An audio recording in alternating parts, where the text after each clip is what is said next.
Je suis double champion du monde de para-badminton. Quand j'étais petit, j'arrivais déjà à battre des valides et c'était vraiment quelque chose qui me motivait encore plus pour continuer.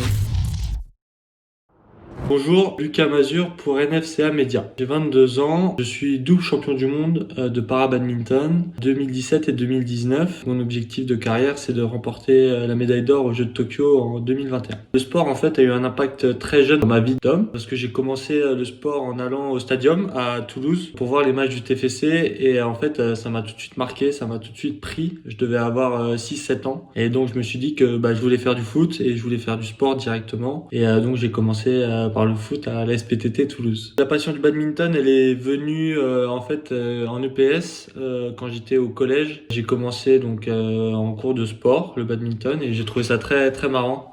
En fait, je m'amusais beaucoup avec mes potes surtout. C'est un sport qui est assez ludique, donc où on prend vite du plaisir. J'ai commencé par le badminton à Colomiers en valide et mon entraîneur m'a parlé du projet para badminton qui se montait avec la Fédération française de badminton. Et donc à partir de là, j'ai pu passer des classifications internationales. Au fur et à mesure des années d'expérience et des titres, j'ai eu la possibilité d'avoir des nouveaux partenaires, des nouveaux sponsors. Ça m'a donné la possibilité de gagner ma vie grâce au badminton. J'ai commencé à trouver des sponsors vraiment très important à partir de mon premier titre de champion du monde en 2017. Il y a eu vraiment un virage qui a été pris après ça. La clé qui permet d'atteindre ses objectifs, pour moi, c'était la motivation quand j'étais petit parce que justement, je souffrais un petit peu de ce handicap au collège et au lycée. Je me donnais à fond, je m'amusais et au final, j'arrivais déjà à battre des valides et c'était vraiment quelque chose qui me motivait encore plus pour continuer et à devenir encore plus fort et à m'entraîner encore plus longtemps et plus dur. Et lors de ma deuxième finale mondiale, donc de mon premier titre en 2017, je me souviens que j'ai pas fait un super bon match, j'ai pas fait une super bonne entrée